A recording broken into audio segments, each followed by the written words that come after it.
So we end with Life, Death and Dennis Hopper by the Waterboys. And this was selected by our guest picker, Danny Kilmartin. Danny is a Dublin-based music journalist writing for Golden Plec, Headstuff, Spectrum Culture, The Thin Hair, and as of late, 5-9-2. The Thin Air, by the way. It sounded a little bit like The Thin Hair, which would probably be something completely different to music writing. You can keep up to date with his work on Instagram at Danny Kilmartin without all the vowels. So at DNNYKLMRTN. Karl, you were interested in choosing this as your poll pick. And I know you were very keen and excited about this album. So probably give you the start on this one again.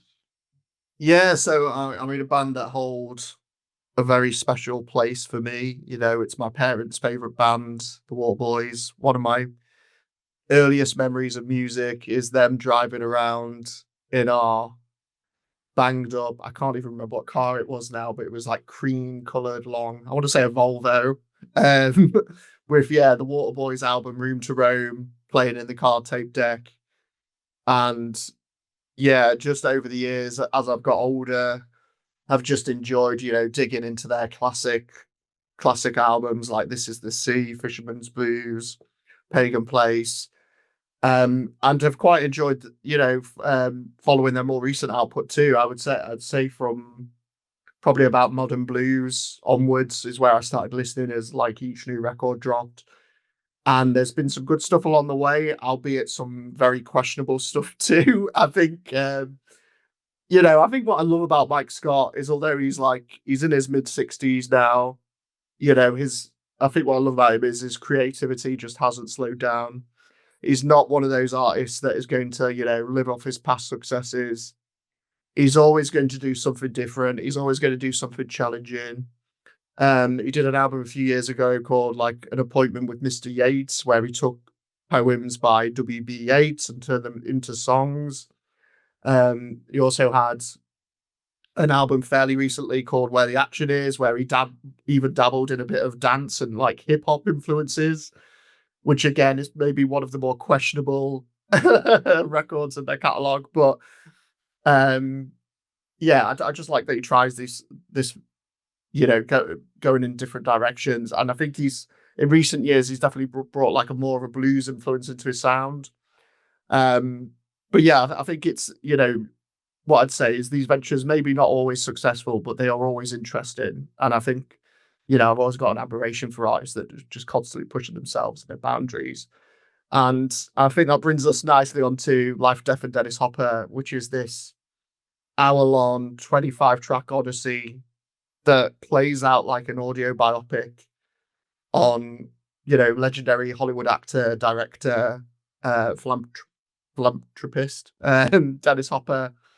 Someone who, Mike Scott has always been fascinated with. They actually had a song called Dennis Hopper on their 2020 album, Good Luck Seeker. So I imagine, last 5 years or longer, he's been kind of working on like the origins of this project. And it's an album for me that is just as fascinating and as eccentric as the man at the heart of the record. Basically, as soon as you hit play, you're transported through like the sights, sounds, and like adventures of Dennis Hopper's life. And I think it's just, it's batshit, it's wild, it's all over the place. It's the little touches too. Like he's released the album on Sun Records, which is the same label that released, music by Johnny Cash, Elvis Presley, Jerry Lee Lewis, and the fact that he's like chosen to release it on this label, which, probably was like the big record label when Hopper was breaking into Hollywood. It's a small detail, but admittedly, it's one of those that, those little touches just add like that, another layer to the record. I mean, the music itself, in the first few tracks alone, we go from this like bare bones folk song sung by Nashville musician Steve Earle. It's kind of like this ode to Hopper's birthplace. and then he just diverts into like this offbeat jazz influence number, which is only like a minute and a half long. But yeah, you basically go from Kansas, then you're thrown into like the glitz and glamour of Hollywood. And then we get Live in the Moment, Baby, which is like this rip roaring like blues track. Mike Scott just shredding away on his guitar. And then we get like this orchestral passage. And then we get this like really stylish tribute to Andy Warhol on Andy, a Guy Like You, which I managed to see them live. And I think he said the story behind that was that Dennis Hopper either was the first one to buy a Warhol painting or he burnt all of Warhol's paintings or something like that, which I thought was great. But yeah, I mean, it's just all over the place. And that's like the first 10 minutes of the record, but it's like that all the way through. And I think as a result, maybe like the transitions from track to track can be quite jarring. I mean, there's one towards the end where he goes from, I don't know how I made it, into Frank, which is just, yeah, I think the cohesion suffers somewhat, but I also think, as like, if you take it as like small sketches on Dennis Hopper's life, I think the lack of maybe neatness kind of works in a weird way as well. But yeah, in terms of the highlights, obviously not going to go through the whole thing, but Hopper's on top is definitely up there for me. It was one of the singles for the record, and I remember the first time I heard it, it's one of those songs where at first you're like, what the fuck is this that I'm listening to? It just starts off really annoying. But then by the end of it, I absolutely loved it. It's like real earworm. Every time I hear that, genius, hurrah! It gets stuck in my head for like the next few hours. Great piano on there from Brother Paul. Fantastic song. Michelle, Always Stay. Another highlight, just a beautiful kind of mostly instrumental track. Again, seeing the show gets a whole new meaning when you realize the person the song is about was only married to Dennis Hopper for 8 days. And he's talking about like Always Stay. I thought that was quite fun. Freak Out at Mud Palace, just heaps of fun. Daria, which is like this haunting panpipe instrumental kind of midway through. 10 Years Gone, you've got the boss turning up to deliver some like spoken word vocals, a bit Bruce Springsteen in there. And then, yeah, it's kind of towards that back end where the best stuff is for me. Letter from an Unknown Girlfriend, we get Fiona Apple, who just pours her heart into Mike Scott's words. Just a devastating track, phenomenal vocal performance from Fiona Apple, who I've not always enjoyed her own output, but I think the performance she gives on that song is really quite impactful. I don't know how I made it. Obviously, I mentioned it's probably the most vintage. I'd say that's probably the most vintage Waterboys song on here. Just really heartfelt. And again, I think that was inspired by a famous Dennis Hopper quote where it was like, I don't know how I made it. So yeah, I really like that.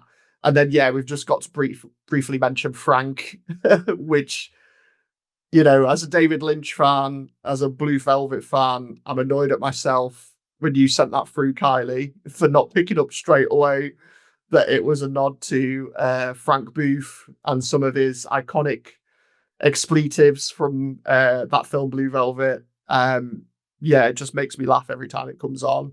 And like I said, it's just so jarring coming after I don't know how I made it too. So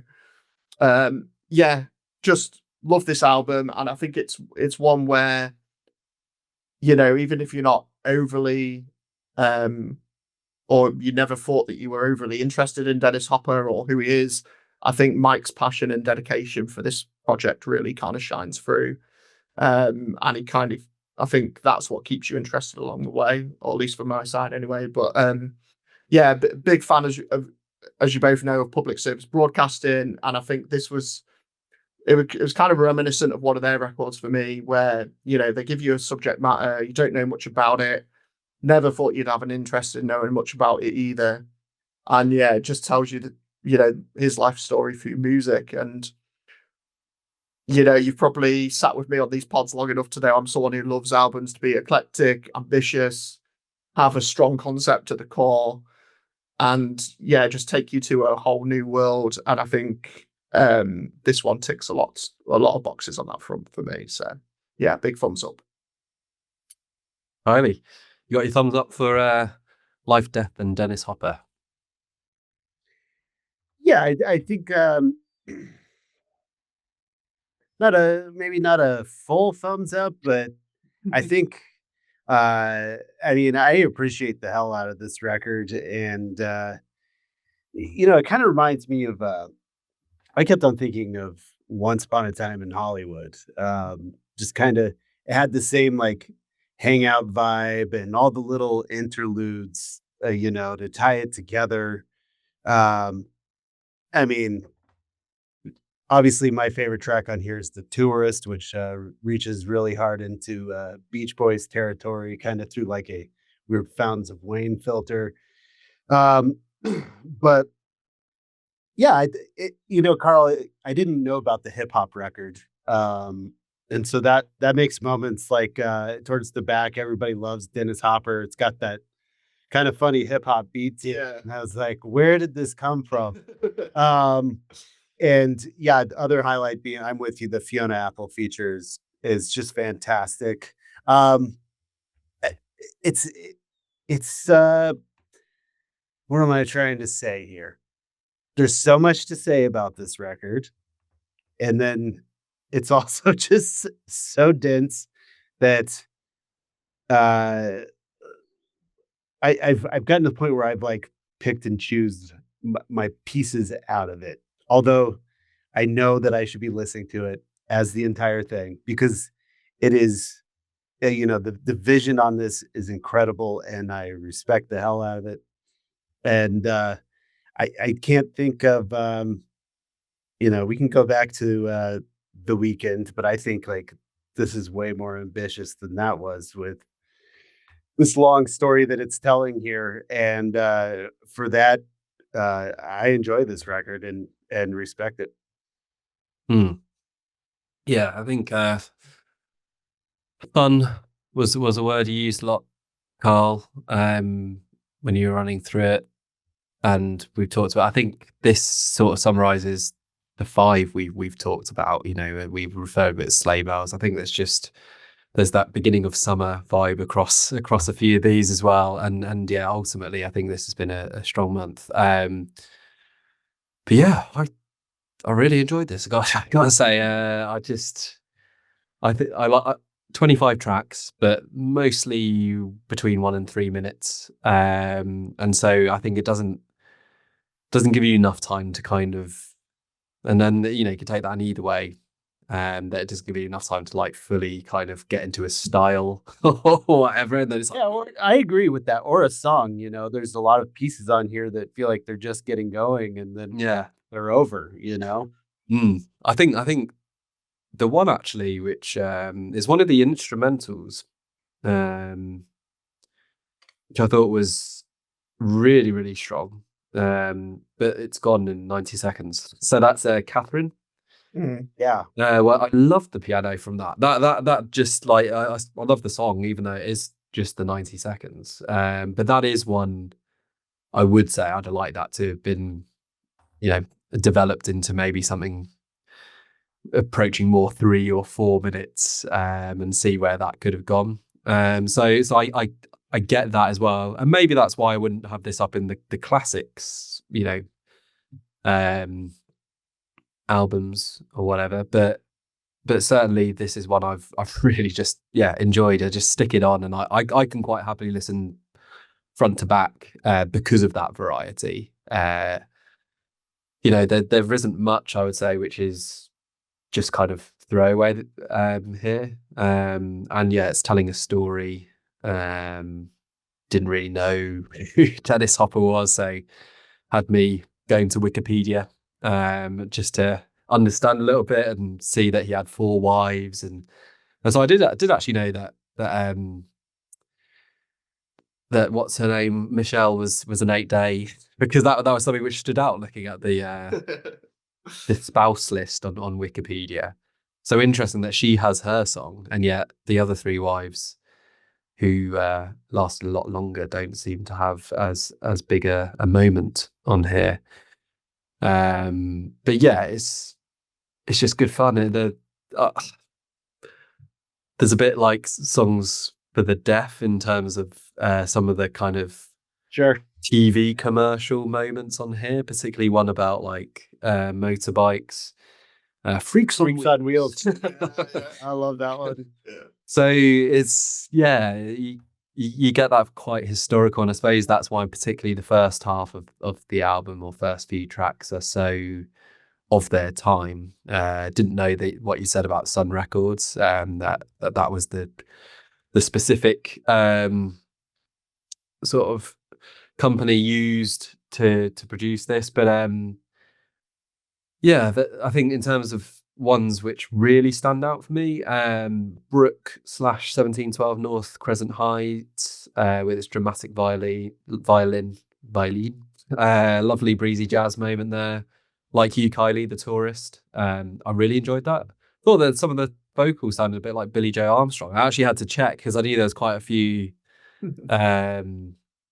guest contributors that he wasn't on there, but it's Barney Fletcher and Sugarfoot. So. I will quickly say as well, Barney Fletcher, because he was with them on the tour. Great talent. I didn't know much about him before, but they actually did one of his songs at the show. Like the Waterboys covered one of his songs, and it was, really moving. So definitely someone I need to dig into a bit more, I think, as well. And is it him who would probably be the Billy Joe out of the two between him and Sugarfoot? Because I'm not familiar with either, but Just further questions on the show. So did they play most of this in its entirety and then do some greatest hits, or how did they set it up?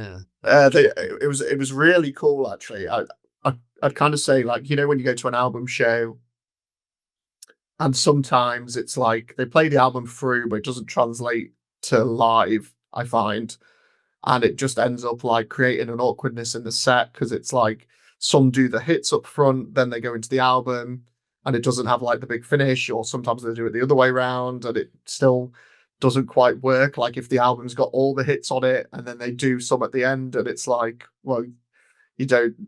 But how Waterboys did it is they did like 6 classics right at the start. Then they did pretty much, I'd say like most of the main songs off the Hopper record, and they had projections of like, bit of Easy Rider and, photographs of Dennis and all this kind of stuff going on behind. So they did like a shortened version, maybe like, must have been like 10 or 13 of the tracks, I would have said. Like they must have done at least half of it. And then they ended on like, The Whole of the Moon, The Pan Within, Fisherman's Blues, like all the big hitters at the end. So yeah, first time seeing them, and fantastic show. Couldn't have asked for more, really. But I actually really liked the way they did it with like few classics, new album, few classics at the end as well. Cool. Yeah, that. So they've already done their tour. Then clearly, if it's like, which is a bit of a shame because it's always quite nice if we listen to an album and then like the artist is touring in the autumn or whatever, and then you can kind of, now that I've listened to it, I would be very intrigued to see that live. But just the other two. September, I think. Sorry, I think Karl sent it to me. I think they're here in September, I want to say. Okay, so you might get to yeah.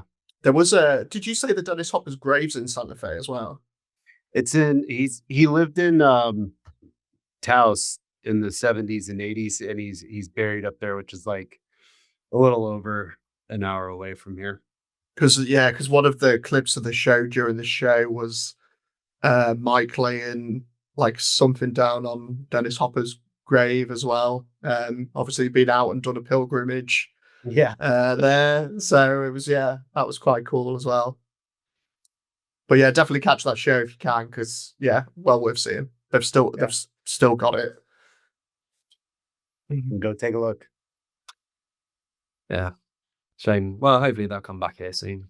So, 10 Years Gone and Letter from an Unknown Girlfriend. So the Bruce Springsteen and Fiona Apple songs, that 2-song run is the best 2-song run, I would say, on this record as well.